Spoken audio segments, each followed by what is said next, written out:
first, the Cult of the Lamb is not doing this. So it's a joke. It's a really good joke. Pretty funny joke. A lot of people believe the joke, which kind of makes it a good joke.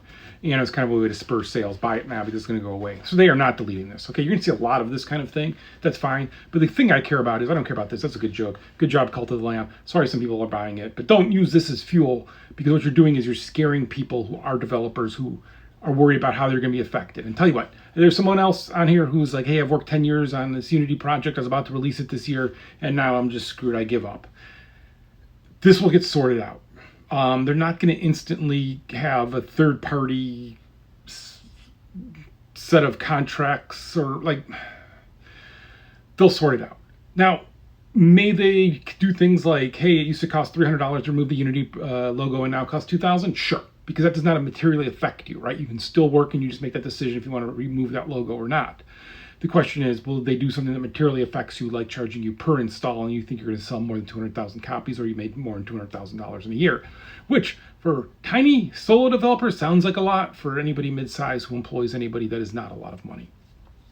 So those are the kind of things you have to think about. I don't think this is going to work. I think this is one of the reasons why people are speaking out about it, why I'm speaking out about it, why a lot of other senior developers are speaking out on it, because they want to be clear to Unity that we need to protect these really small developers that do the experiments, do the cool, weird things, that try things, that just do weirdness. They use your tool. Like, we need to support them and make sure that they don't have to just be worried about how they monetize on this, because you're going to charge them $20 for an install, even on the cloud, right? This is really going to affect people on Game Pass and other places, not on Steam.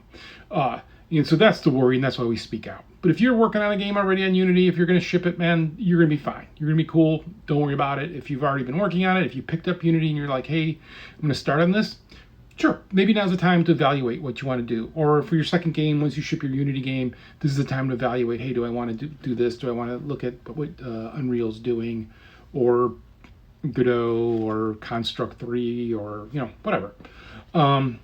Whoever said to do it all in Java, don't listen to that person. They're insane.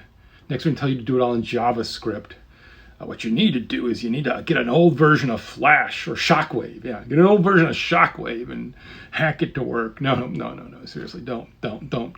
Modern development tools for games are really good. People who come from games will tell you use a dedicated game engine, because there's a lot of value in it versus the raw of using something like Java or something. So, side note. But it might be a time to reassess what you're going to use next. That's a fair thing. But if you are working on a Unity game, you're going to ship it, you're going to be fine. If you have invested in things, you're going to be fine.